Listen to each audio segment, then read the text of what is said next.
This episode of Troxel is supported by ArcVision. Save 5% off anything and everything, including any type of license of the just released Rhino version 8 when you buy from arcvision.com/store and use code TRXL at checkout. That's ARCHVISION.com/store and use code TRXL at checkout and save 5% off your entire order. Just make sure you do it before December 31st, 2023. This episode is brought to you by Troxel Plus membership. Learn about the benefits of membership and get your limited time launch offer savings at trxl.co/launch20. There's no spaces in that. trxl.co/launch20.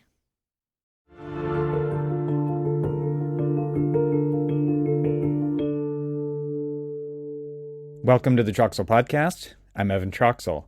In this episode, I welcome Nicolas Catellier. Nicolas is an architect, BIM specialist, and founder of RevitPure.com. He started using Revit in 2011 and quickly became passionate about BIM. He worked at Atelier 21 Architects for almost 10 years, where he participated as a designer and BIM manager on multiple large-scale projects.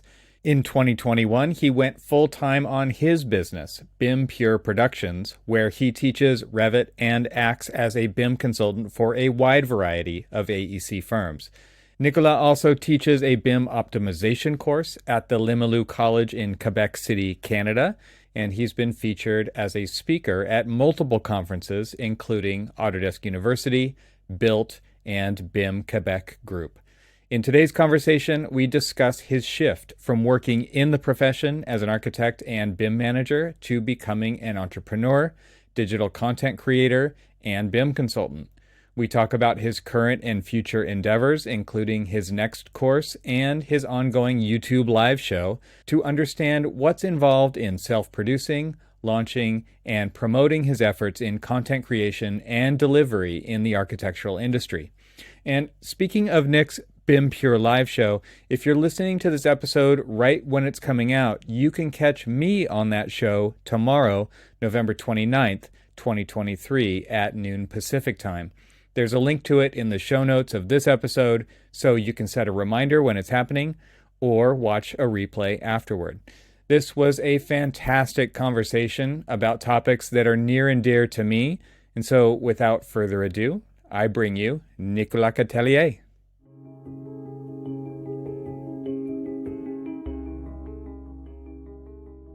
Nicolas, welcome. Is that the way I should say it? Nicolas? Yes. Okay. Yeah, that's good. I'm going to say Nick that. works as well, or Okay. Nicholas is fine.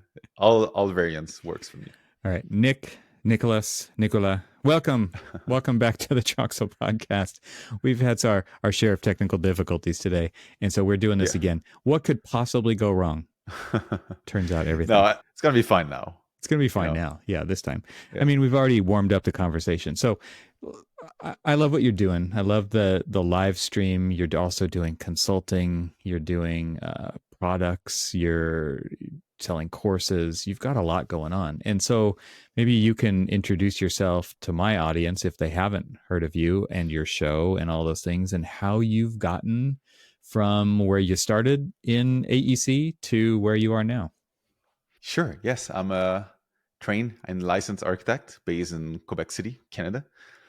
When I first got in the workplace, the firm that hired me was already doing Revit and BIM back in 2011.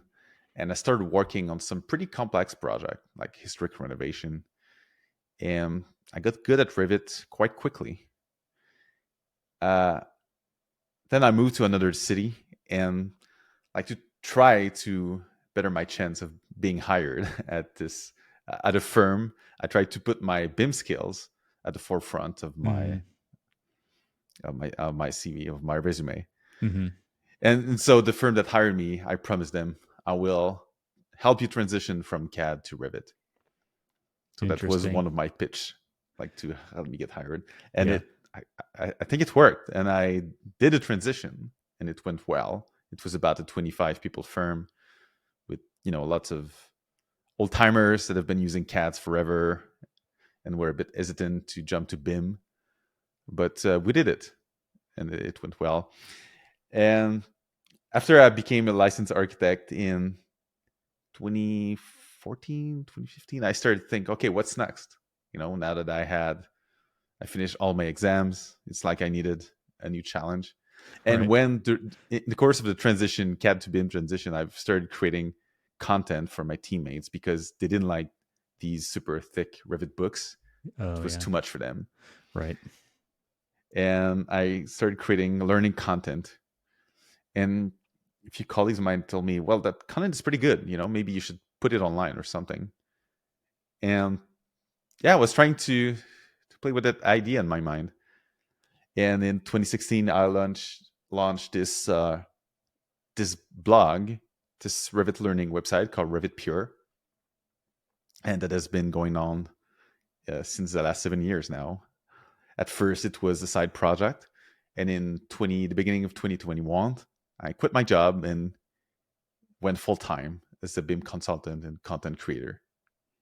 So during that time, though, like you had been building an audience, like there had to be a comfort level that you had achieved to quit your job and feel like you were able to sustain a business, right? And so, I mean, it's interesting to me that this started out as a side project Hmm. and it ended up becoming the project, right? Yeah, And yeah. so like that it doesn't just go from one to the other overnight. So what was the how long you said some dates there. You said, you started in 2011, you moved to another firm, in 2016 you Hmm. launched the blog, and you said in 2020, or was it 2021, you started the Revit Pure, Er, the the the Revit Pure the started. YouTube stuff. Well, Revit Pure started in 2016 Okay. as a blog at first, and Right. then with some videos as well, but like kind of more of pre-recorded videos. Okay. And in at the first live show that I did was late 2020, Okay. and so basically a few months before I decided to go full time. Wow. Wow. And so that is not an overnight thing, right? Like there's a lot going on in No. there, and you're Hmm. diversifying, you're adding, and I'm interested to hear like if you masterminded all of those things up front, or if this was an organic thing that happened, just one thing after another based on feedback and input and your own ideas about where you thought this should go. It was completely organic. There was no master plan. I would say for the first 3 years of Revit Pure, I was mostly doing content, probably more aimed at like beginner intermediate level users Mm-hmm. through the blog, and started selling courses as well. And somewhere in 2019, I attended the a Build conference, and someone told me, "Oh, you're the guy from Revit Pure. Well, how come we don't see your face and we don't really see your name anywhere on the website?" And I realized, yeah, that's true that I've set up everything to Right. be not anonymous, but I didn't showcase myself a lot. Uh-huh. And then at that moment, and I was speaking at Build, and I had a great time. I decided to try to participate at more conferences, local conferences, and that's when I had the first. I thought it would be nice to do some sort of live streaming podcast or something. So it took maybe one more year before I got that started, but the seed was planted. It's interesting that you have transitioned from Revit Pure to BIM Pure, right? And Hmm. the Revit Technology Conference has transitioned to Built, right? And I Yeah, mean, it's because it's an ecosystem. It's not just about one product, but that one yeah, product is a big product, right? And it has name recognition, and it becomes a thing that people search for specifically, right? And so you got to get your keywords right in the titles, right? As we know as yeah. content creators, right? So it's interesting to me to see that happen, from the sidelines, but also for you to make that decision to switch. And obviously, there's trademarks and there's all those kind of sticky things in there as well. But to go to BIM Pure Live, and on your website too, BIM Pure, right? For your consulting services and for your courses and all those things, have you gone beyond Revit, or is it still very Revit focused? Well, there's the main website is still Okay, revitpure.com for the courses. So like the transition is ongoing. And for like if you have a blog, it's very hard to transition to move a blog to totally. another URL. And Yeah. Revit Pure gets a lot of organic traffic. It's like more than 2,000 visitors that come through Google on the blog Mm-hmm. each day. Mm-hmm. So it's a bit hard to switch the URL completely. But in overall, I'm working on a new subscription-based platform for all the courses that's going to Mm. be at BIMPure, but it's still ongoing. It's not finalized. Yeah. But yeah, from the get-go, when I started doing consulting in 2021, it's clear that I wouldn't do it under the name of Revit Pure because I'm not just doing Revit. And of course, anyway, you don't want to use a trademark in for a consulting business like this. Right. Uh, but actually, at when I got started with Revit Pure, the company was registered. The business was registered under BIM Pure Productions for a couple of reasons. One of them, I thought to myself, if Autodesk ever sends me some sort of letter, well, I'll be ready for the next move. And I know some people got in trouble with that with Autodesk. So, but Autodesk they've been nice to most content creators, but it's like they tolerate it. Like if they decided, they could decide to shut down your website, basically. Yeah, I mean, they recognize the value that you provide Yeah, on one level, and on another level, yeah, you got to be careful because they're giant exactly. and you are not. Yeah, Yeah. interesting.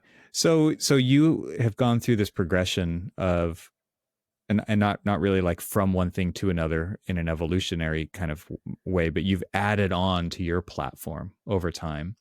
And the thing that underlies that completely is why you do what you do. So maybe before we get into more of the other stuff that you are doing, like why Revit? Why was this? You said you gave a hint. I think like this became, it was like a natural thing for you in the progression Mhm. of becoming an architect or right after you became an architect. And so what do you get out of this? Like there's got to be something that's really driving you, because I can tell just with your energy and with what you're bringing to the table that you're passionate about this. What is that all about? I think I always had a big passion for tech as long as I can remember. Mm, There's a picture of me when I'm like 4 or 5 years old playing at the old Macintosh computer. And so that was always a big interest. And then when I started in architecture school, I remember the first time we've tried Form Z hmm on the second semester, I hmm was hooked. yeah. Even it crashed all the time. Like when I wouldn't use that software again, but I was like fascinated by that tech and spent probably a bit too much time like just playing around Form Z. And time that I should probably have been better spent refining the design instead. And I'm so very much like you. I've gone down all these other rabbit holes and pathways to like visual effects and yeah, animation, a lot of stuff that never really technically applied to project stuff in yeah, architecture, but it's just so interesting. Learning After Effects and compositing and video editing, and a lot of that serves me well now, and I can speak that language, which is really important when I have a visualization expert come on from Neoscape or something like that, and they want to. We talk about rendering pipelines and materials and how you build up all the layers of materials. At the same time, it's like I probably should have spent that time doing something a little bit yeah. different, more focused on architecture. But it's kind of interesting where you just kind of start going down these pathways, not knowing where they're going to lead, but you're just doing it because of the pure enjoyment of it. Yeah, exactly. And as an architect, you're always trained as a generalist. But when I started working, the first few years, even it was when I was hired as a BIM manager to help a firm transition, it was a medium-sized firm, so that was part of my job, but I was doing everything else as well. And I was doing like the design work and so on. But what I realized at some point, it was a designer I was working with, and for that designer, she just made a quick sketch and came up with an amazing design in a few minutes. And for me, I did enjoy doing the design work, and I'm proud Right. of many designs I did, but it takes me so much time to create a good design. Like I'm super slow with it. And so it was not frustrating, but I would see that designer work so quickly. And it was the other way around when it came to tech and it Yeah. came to I Revit can and see using that. BIM. I was Right. super fast, and I enjoy teaching and helping my coworkers with Revit and with BIM. And like for that power designer, she was struggling with the tech and she didn't like it very much, in fact. And so and I remember one of my college professor who specialized in energy analysis as an architect, that I remember she said that architects should specialize more.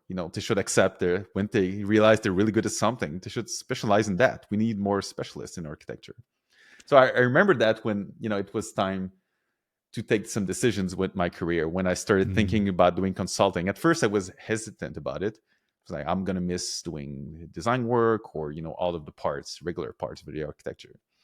But I realized that we need, and in BIM consulting, I think we need more architects, because I think it's important that you understand everything about a project. So let's a BIM consultant that doesn't have architecture training, they can do a lot for sure. But I think it's a little extra and an asset if if I know about architecture and I am an architect when Yeah. doing that BIM consulting work. I totally agree. It's the same thing in school, right? Like you want to learn from architects when you're in school Mhm. because you want to gain. There's a difference between data and knowledge and wisdom, right? And you've got data, which is just kind of like the raw pieces and parts. Then you've got the knowledge, which is like, okay, well, here's kind of maybe a workflow. But then there's the wisdom part, which is like through hard fought experiences, here's what doesn't work, here's what does work, here's why it works. Mhm. And a good example of that I've heard is just like fire hot. Like that's data, right? Wisdom is okay, well, here's all the ways you can use fire. You can internal Mhm. combustion engines, cooking, like and it's different applications and very different workflows that it use to achieve those outcomes. And it's interesting to me to hear that from you too, because I agree. Like I think we need more architects everywhere. Like architects are just Mhm. amazing problem solvers. We learn how to solve, or we know how to do that. We kind of don't care what the challenge is. And so if you find a passion, a particularly satisfying way to provide an outlet for that skill set, that is a great way to specialize in something, right? And it doesn't mean you have to do that just for the rest of your life, right? You could pick a new one every few years or 10 years or something, but at the same time, like it's super valuable to have that kind of a mindset applied in different ways, right? Just like you became a great collaborator for that designer and she valued what you added and you valued what she did, right? And you guys were able to work together, I assume, to create a great Yeah. outcome.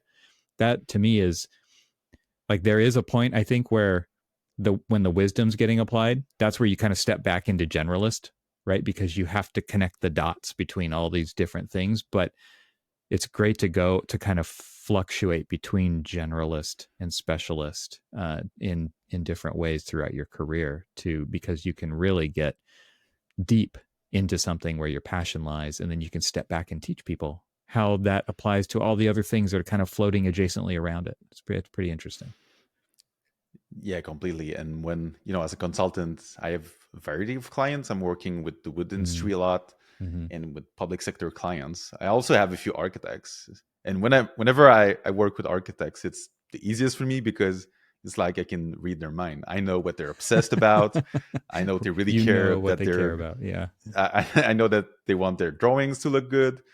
So it's, yeah, working with architects, it's pretty easy. And then when you work with other people, I'm working with the prefab wood shop, for example, Mm. then it's a little different. They don't necessarily have the same priorities. They don't think exactly the same way. So I get to see multiple mindsets.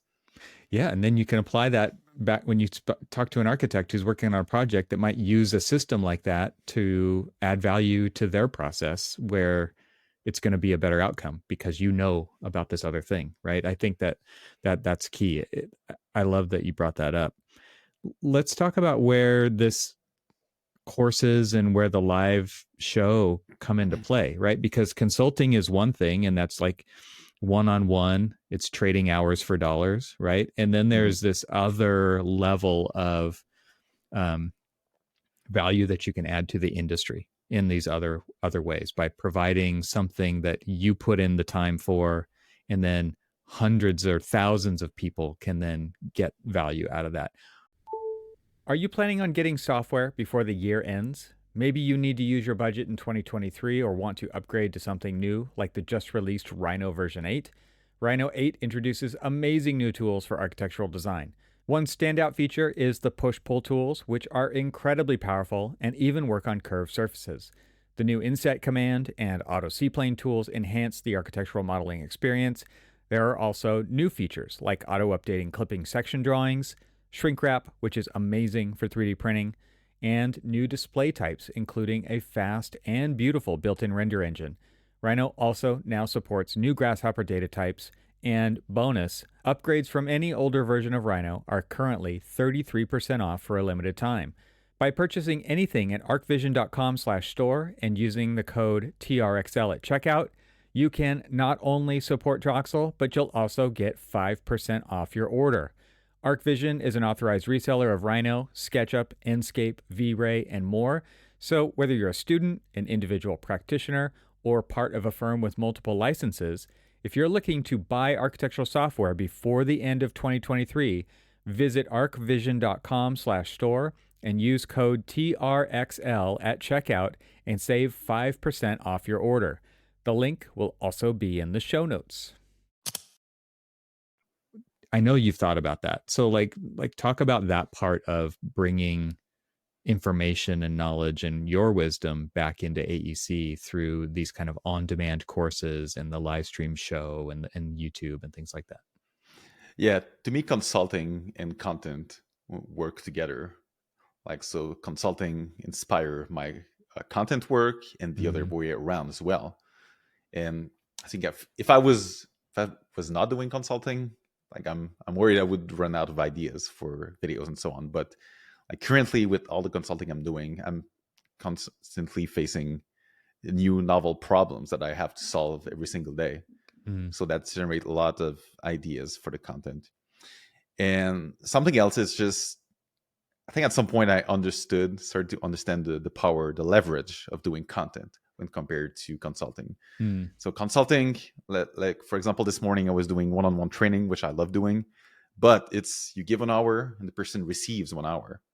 With content, you give 1 hour, and let's say that someone watched a YouTube video, that there are 1,000 views.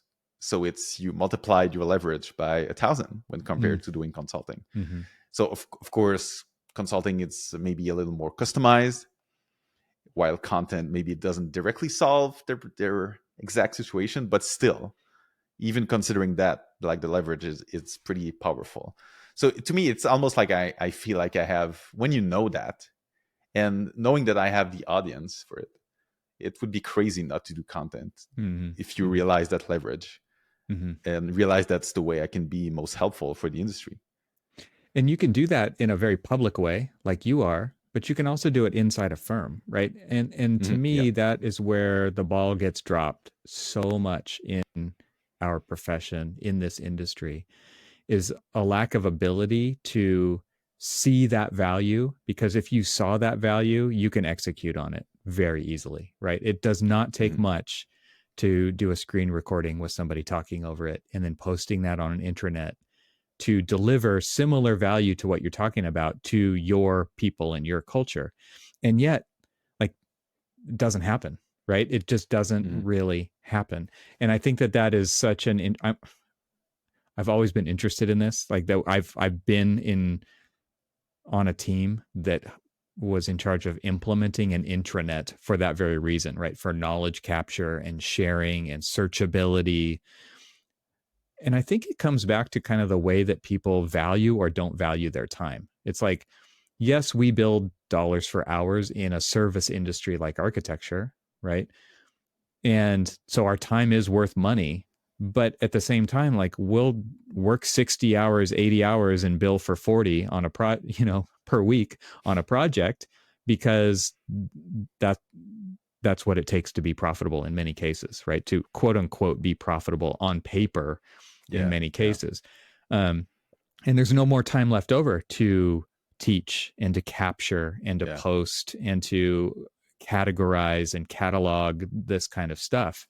It's really an interesting conundrum that we're in. And because of that, like if I go approach a senior architect with a question about a wall assembly, I get that one-on-one time.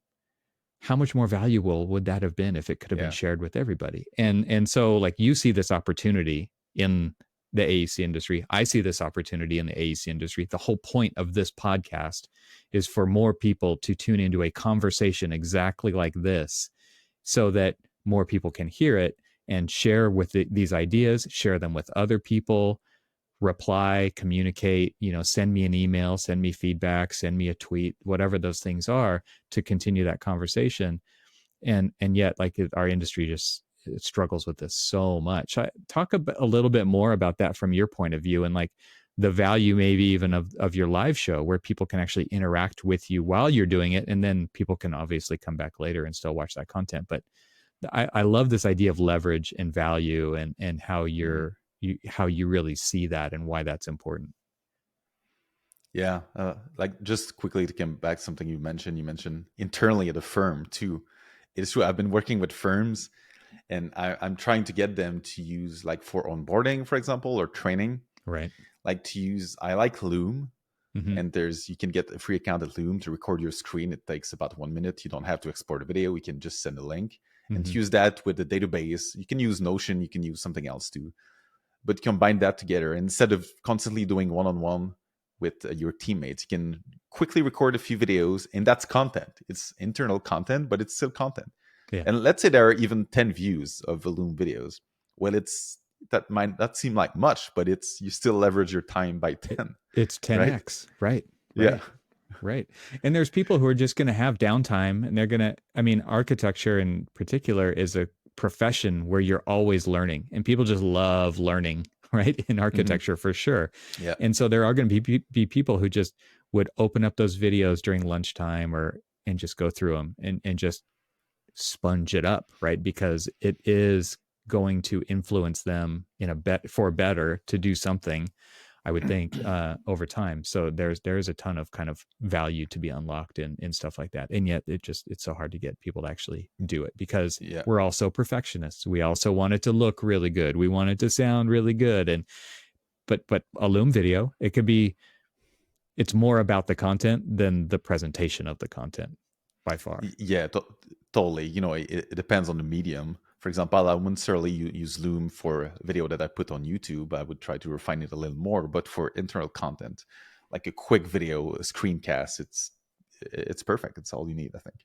Yeah. And going back to the live aspect you mentioned, so I had, until 2019, all my content was pre-recorded.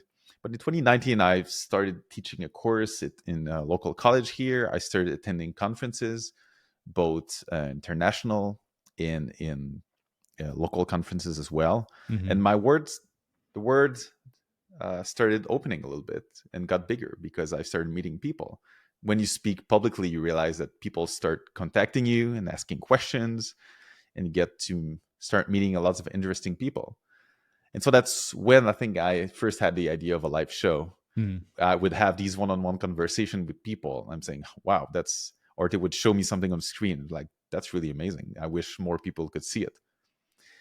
And so it took me a while, but eventually in late 2020, I started doing a live show. The first episode was just by myself. So it was similar to the videos I was already doing, but doing it live Mm-hmm. instead of pre-recorded. Mm-hmm. And so at first it was like, let's try one or a couple of episodes, and let's see, maybe it's something I'll do a few times a year. But I've had a blast doing it, and people were showing up both live and watching the replay. And like to put into perspective, with Revit Pure, I managed to get a pretty big email list. So getting the show started, and a decent size YouTube channel as well. So I already had some leverage to get a decent viewership when I got started. Starting completely from scratch doing live might have been a bit harder. Mm-hmm. So I already had an audience to get started, so that helped a lot too.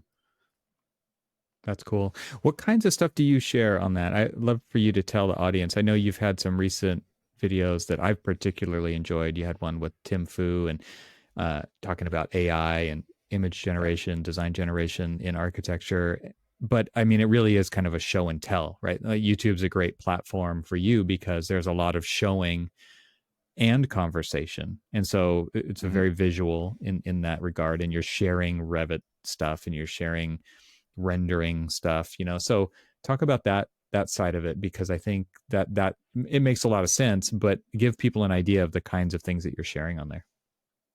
Yeah, well, since I already had, a decent sized YouTube channel, my first instinct was I got to do something on YouTube. So I didn't even think of now in retrospect, maybe I should have put them on the podcast platform. But right now, none of my live show are.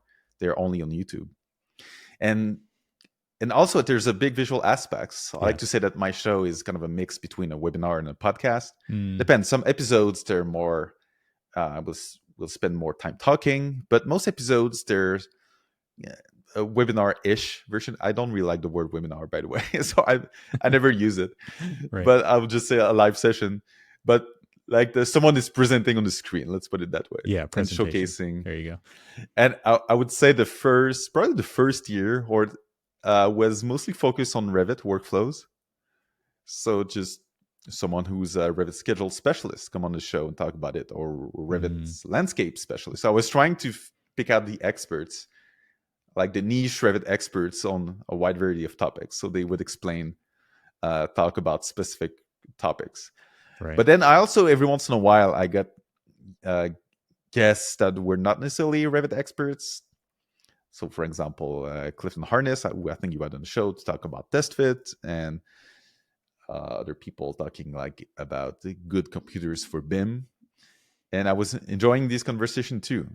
Yeah. And for example, the last season I did, which I renamed the show from Revit Pure Live to BIM Pure Live, I think there was one episode that was mostly focused on Revit, and all the others I wanted to expand a little bit. Yeah. So we talked about generative AI, a discussion with Martin Day about the future of BIM, Right. another one which is about onboarding and company culture.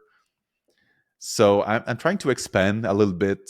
I realize a lot of people are mostly interested, or I got started talking about Revit and showcasing Revit. So I'm trying not to steer too far away from it, Uh-huh. but I'm very curious to see where the industry is going. I'm mostly following my passion, Yeah. and if I'm interested in something, I think it's gonna make a good live show. Yeah. They're definitely, I'm glad to hear you say that, because like there's definitely the risk that you could go down the rabbit hole of just responding to the feedback that you get in the comments on YouTube, which could Mhm. be all over the place, right? It could be, Yeah. and like you said, people subscribed early because of the type of content, and you don't want to let them down and just go in a Mhm. different direction. But there is a bigger ecosystem, and you even acknowledge that by renaming your show, right, to BIM Pure Mhm. Live rather than Revit Pure Live. So there's all of these other things, tools, people, workflows, ways of thinking about things that influence how AEC works. And so I totally get why you're doing what you're doing, because it's important to acknowledge that there's a lot of other ways to do things rather than just in the one tool anyway. And the one tool to rule them all is rarely the best tool to do any one of the things, right? It's hard for the tool Mhm. maker to, as we have all witnessed, it's hard to make that really good in every way, right? As a designer, like I Yeah. don't want to use Revit to design. I just don't, Mhm. right? Because it Yeah. forces me to make decisions that I'm not ready to make at the early stages Yeah. of design, just to state it Completely. very plainly up front, right? So while there are other people who are so deep in that one tool, they don't understand why you would possibly, quote unquote, waste your time translating from one file type to another, or from one tool to another. Um, but they're also not the ones doing that job, right? So these are the kinds of things that we're constantly weighing in AEC, and kind of, there's different currents in different directions, kind of competing, or not, coalescing together. It's interesting as we kind of try to navigate all that in AEC, and I think it's great to just have these conversations publicly. Like that to me is really Mhm. the value of what you're doing, what I'm trying to do with this show, is to bring it up to the consciousness level, right? Like let's acknowledge, let's talk through these things, because it's important to talk about them out loud. And even if you don't agree with what somebody is saying, or it's not exactly the content that you originally signed up for, it's still adding value to the ecosystem, because it's not just about that one person. Yeah, for sure. Even in the live, most I have, I think, a very smart audience, at least from what I can see Of on the course, chat. They yeah, ask for sure. very good questions. Hmm. It's like lots of like BIM manager experts, and they seem to be by nature very curious people. Hmm. Hmm. So of course, when I do a show about something that is not about Revit, maybe I will get less viewers, but like the amount of fun I have and the quality of the discussion on the YouTube comments, the live comments is as good because these people are still curious and they want to learn about the future of industry and Right. exploring the new tools. And it's a bit of a wild time. I'm trying to figure out what's coming. And we also talked to Martin Day about the future of BIM. Right. Is Revit still going to be the main player in 10 years? I think it's completely up in the air at this point. I don't know. I've read a lot about it. I tried to speculate about it, but it's unclear to me Sure. what is the future. Right. Right.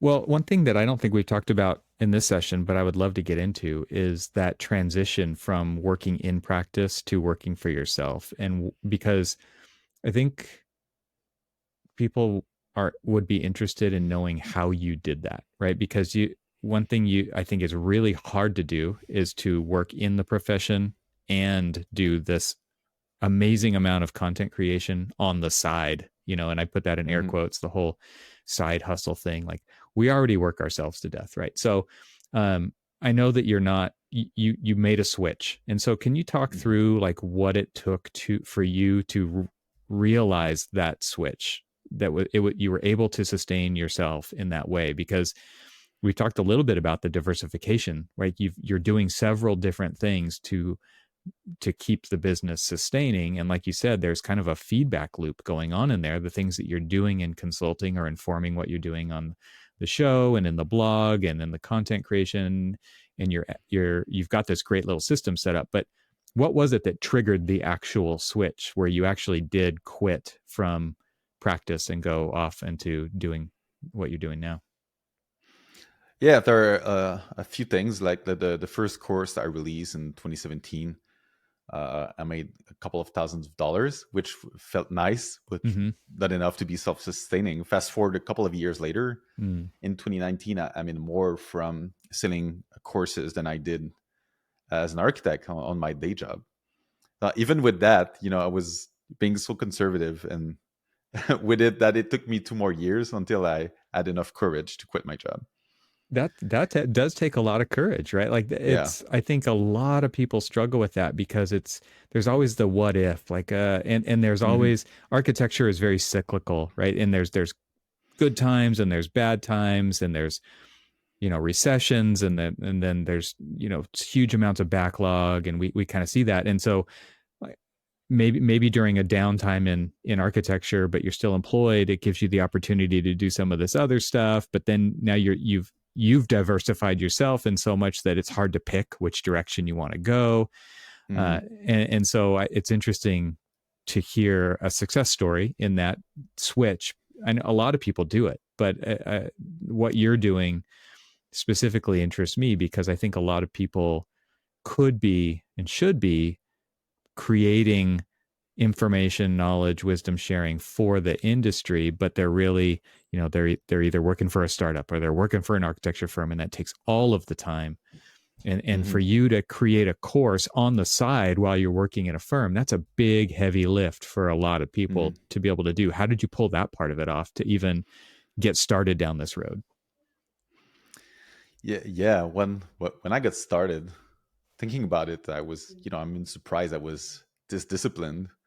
But I remember waking up at like 5:30 and working like 30 to 45 minutes every morning to uh, to create my first course and to create content for Red Pure. And I did that for a while. I should also mention there are probably some political reasons, believe it or not, that it helped me. I live in Canada, Quebec specifically, and we have a Right. pretty generous parental leave. So when I had my first daughter, I could take a couple of months off, which I took most of the time to take care of her, of course. But during her naps, I could work on Revit Pure as well, and I would use that time to create some more content. Mm, mm.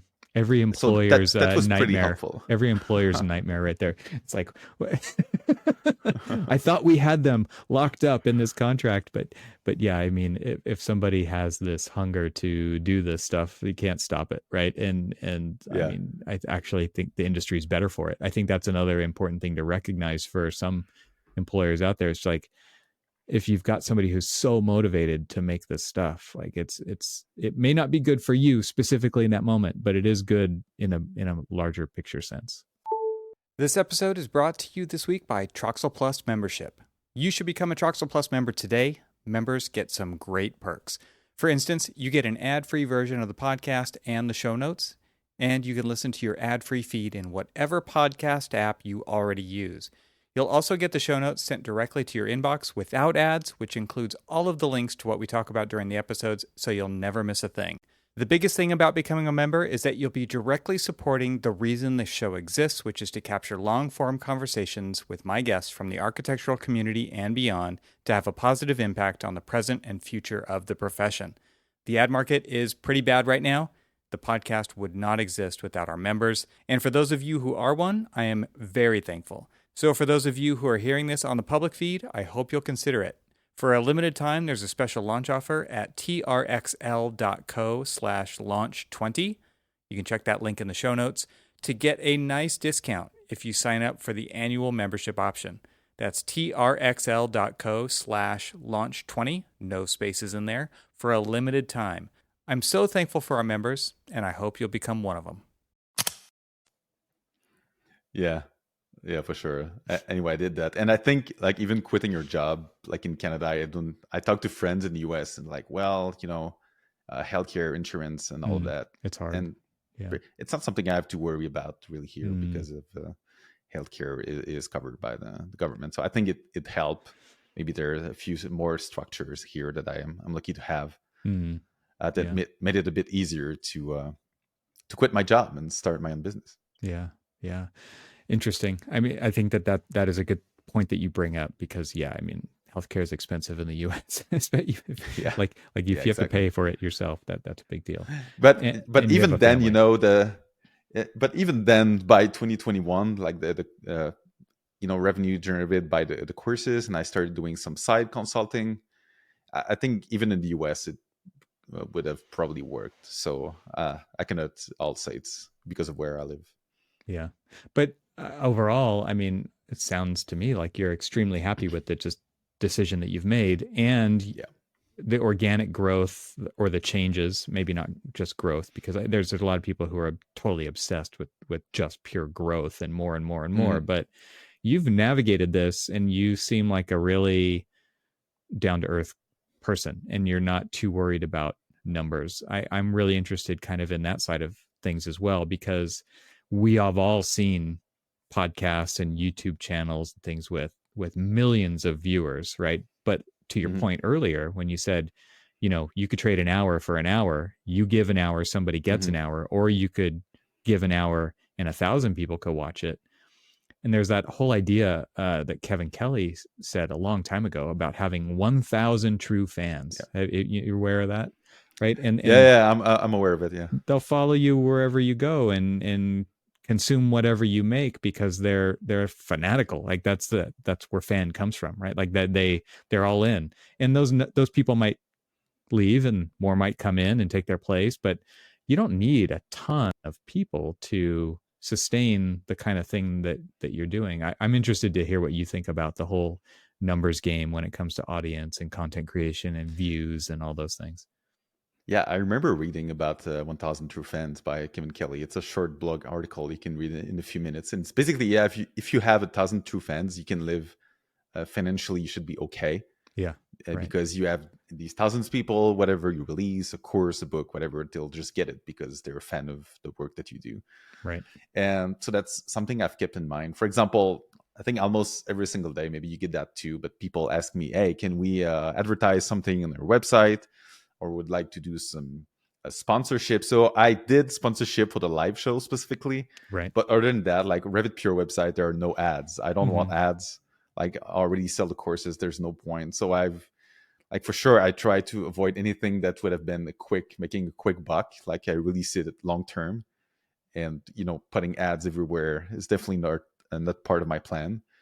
Having sponsorship with companies that I trust for extremely specific things like the live show, that makes sense to me. Hmm. But even that's not the main part of the growth. I'm trying to keep it mostly to the courses, so the quality is the content, and that's where I put the most energy. And I'm trying not to get, let's say, corrupted, but you know what I mean, regarding if there was too many ads and too many sponsors on everything I do.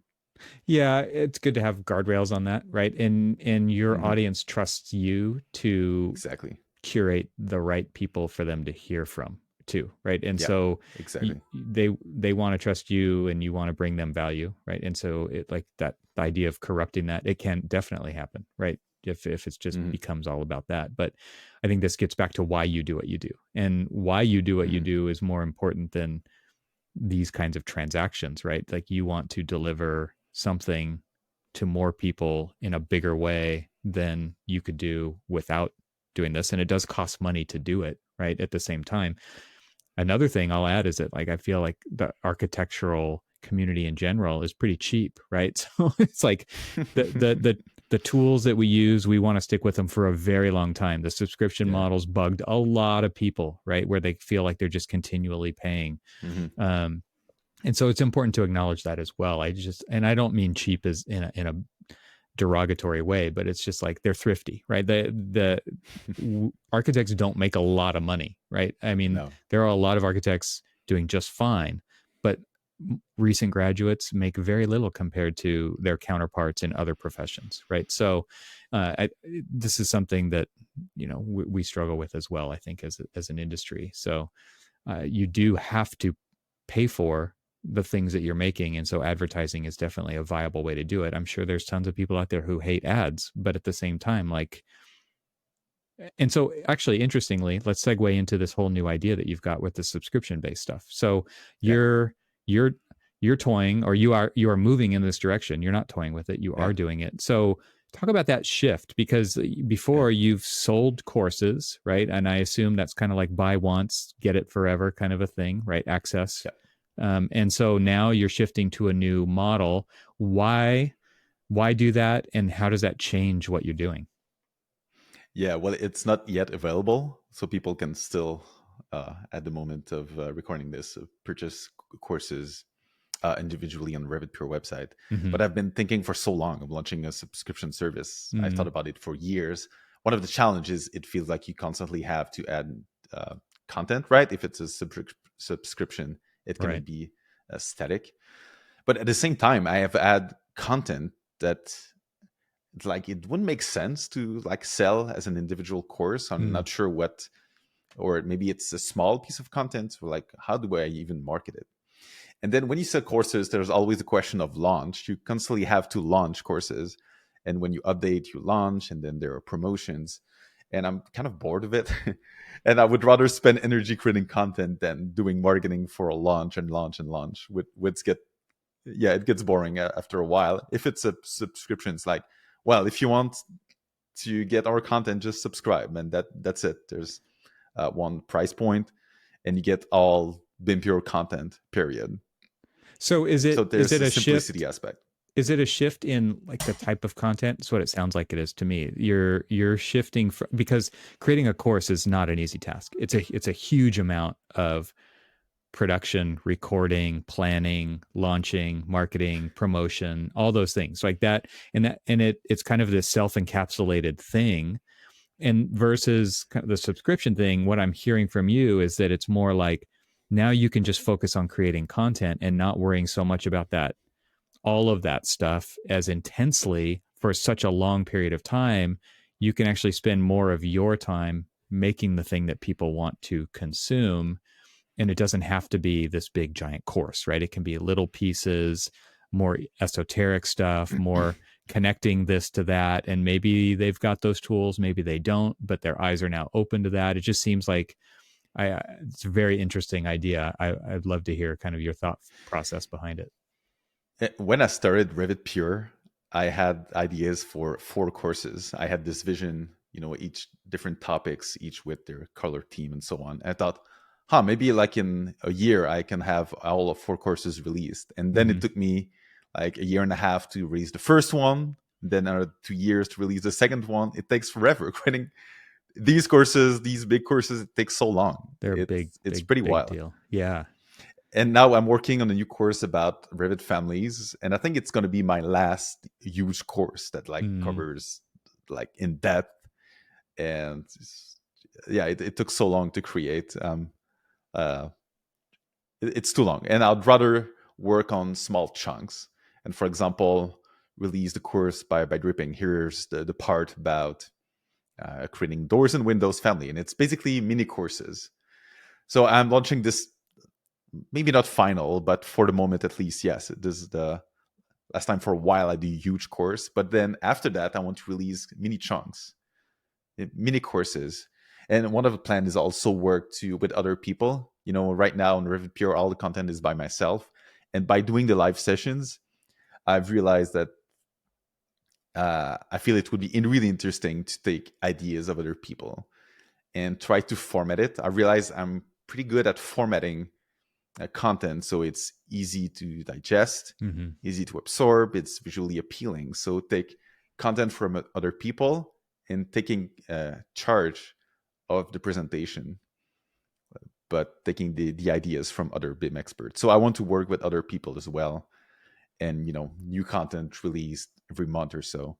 So that's Right. part of it, and also doing live sessions and Q&As on the platform. Mm-hmm.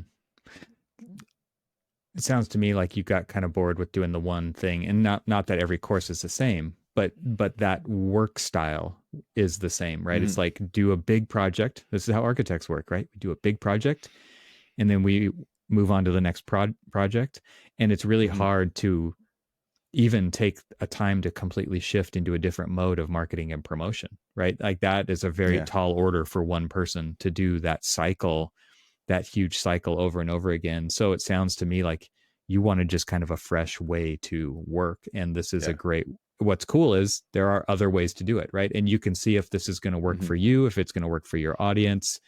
There are different things that you have to be concerned about now. Like you said, you have to continually be creating new Yeah. stuff. If people are subscribing, they want new content all the time, right? And so now that's your challenge, right? Is coming up with, it's probably not hard to come up with the ideas, right? But it's still just now you're on this release schedule that you have to hit, right? As much as possible. Yeah, but for sure, like working full time now, I was in a position to doing it as a side hustle. Yeah. Makes it possible. I think This as is a your side job, hustle, it would have been too much. right? And also, I've already created content, for the blog. There's a lot of free stuff. There's a publication that I call pamphlets. I'm now at 30. These are small PDF guides about a specific Revit or BIM topic. Mm-hmm. I've released these by emails. So I've thought, well, I could do something like that. It's more of a chunk.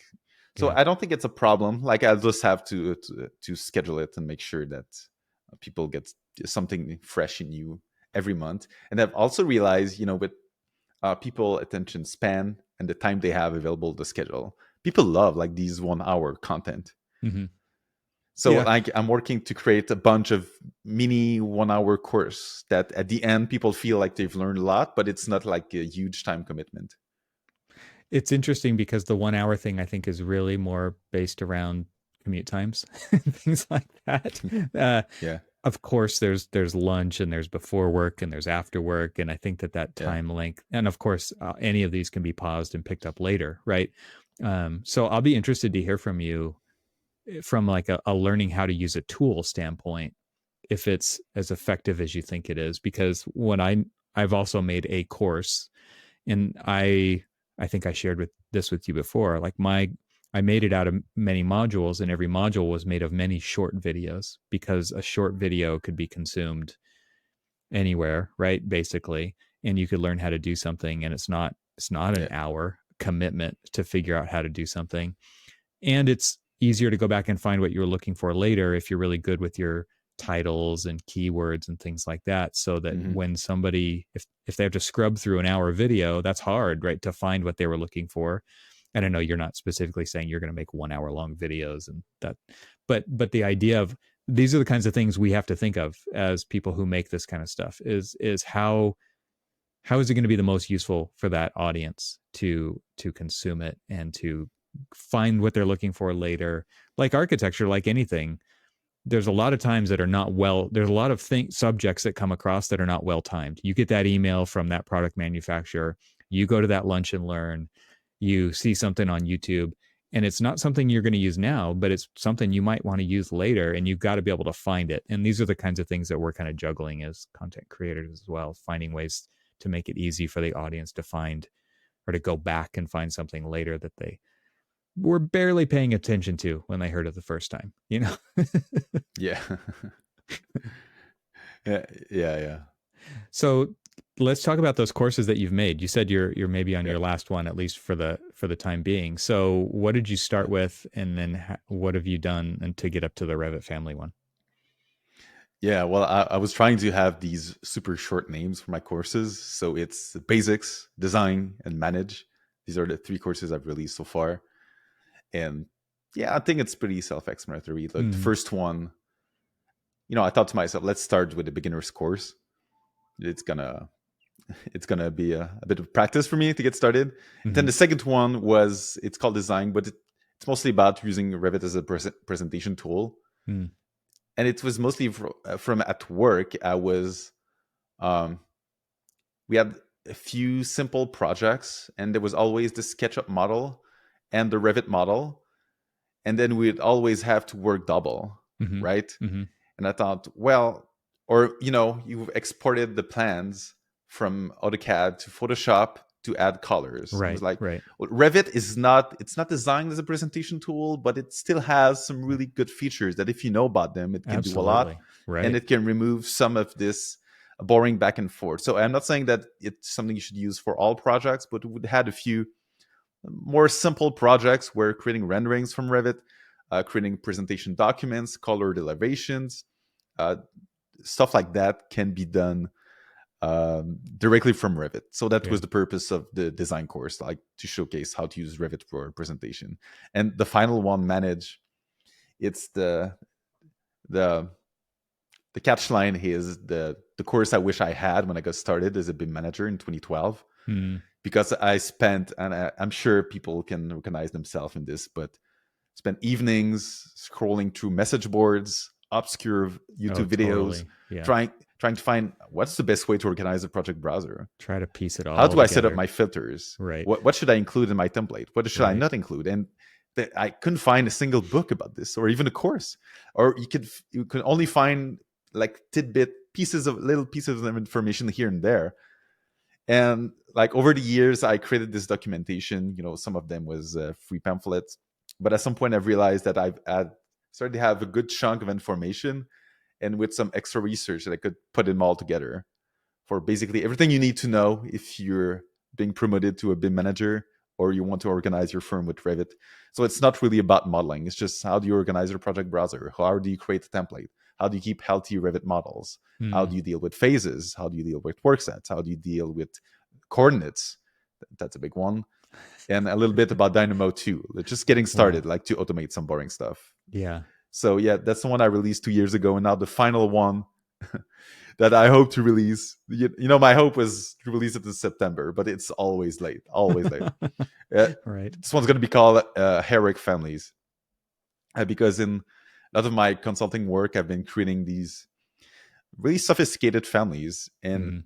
you know, I've already knew a lot about families, but I've learned even more, and I realized there are a lot of really obscure tools you can use, and just workflows, the way of creating families that can make them super efficient. And I call them heroic families because in opposition to what I call poisonous families, if you really bad families that you picked online from the internet on some manufacturer website, they Mm-hmm. pollute your model. Mm-hmm. They make it more slow. They corrupt it. They Mm-hmm. confuse everybody. They'll take it down. Uh, They'll, yes, they take it. man, the But, stories. There's so many horror stories about that. yeah. Right. So yeah, these are poisonous families, Yeah. and I'm teaching instead of heroic families. It's the opposite. Like they're well made, they're simple, they're efficient. They find the right balance between having enough options that they can contain lots of information and options, but not being too much at the same time. I think it's easy to go overboard and try to do too much in the same family. So yeah, lots of rules like using formulas, using arrays, talking about doors and windows, and also preparing the family for the end user. That's the one of the endpoint. Like, let's say I'm a Revit user. What do I want to see in a Revit family? Like, to make it intuitive, so I don't need to have a guide. Just looking at the family, looking at the parameters, I should know how to use it. Yeah, I love that idea of what you said about you can go too far. And I think a lot of people go way too far when it comes to this stuff. And that's probably one of the larger problems in the shift to BIM is just that it's just opened up the door to not know when to stop, right? And so people like you who are championing that balance that you're talking about achieving in a model so that it performs well and graphically looks good and gives you useful data and it gives you the deliverable and all those things, and achieving that balance for a lot of people, that's a huge struggle in our industry. So that sounds like it's going to be a great course. Yeah, that's why I called it Superpower, and the name of the course is Heroic Families. Heroic Families. I love it. I love it. Well, what are we missing here? I would definitely want people to go check out the live show on YouTube and subscribe to your channel so that they get notifications for when those come out. Of course, they can go back and look at the episodes that you've already recorded. And I know you do them in seasons, right? So you've got, when does your next season start? And you can tell people where to go find it. Yeah, next season is going to be at next year. So I just finished one with 7 episodes. I like to do them in chunks. So maybe there'd be about 20 episodes a year or something like that. And when I finish with a season, I like to take a few weeks break. And maybe I'll have a couple of one-off episodes. I usually do a year-end episode with Gavin Crump. I'll have to talk with him to see if he's up for it again. The Aussie BIM guru. Yeah. Else, the next one is probably going to be January or February, and you can go on Revit Pure Revit channel to subscribe and find out when we've got new episodes. I'll put a link to that in the show notes for this episode, and I'm looking forward to that. I'm looking forward to who you have on there, because this is, again, great information and wisdom to share with the industry. And YouTube's a great place to do it because of the visual aspect of the things that we're talking about. And then, of course, you've got the website, you've got the blog, people can sign up for your newsletter, you've got courses, you've got it all. I'll put links to all that in the show notes. Yeah, I've just realized we have one together. Like let me check the date, it's on November 29th. So I haven't announced it publicly yet, but it's going to be the next episode of BIM Pure Live. Awesome. Looking forward to it. It's going to be good. And that'll be after Autodesk University. And I'm sure there's going to be a whole lot of things that happen between now and then. So we'll have plenty to talk about. Yeah, it's going to be good. Absolutely. Yeah, it's going to be good. Well, Nicolas, thank you so much for taking the time to have this conversation with me today. I've really enjoyed it, and I'm looking forward to our next live show together. And so we'll put links to all that stuff in the show notes and where people can find you and follow along with what you're doing online. And until next time. Thanks a lot for hosting me. This was really fun. Thanks to our sponsors, and thanks to our members this week. Find out how you can become a member at trxl.co. And I'll talk to you again next week.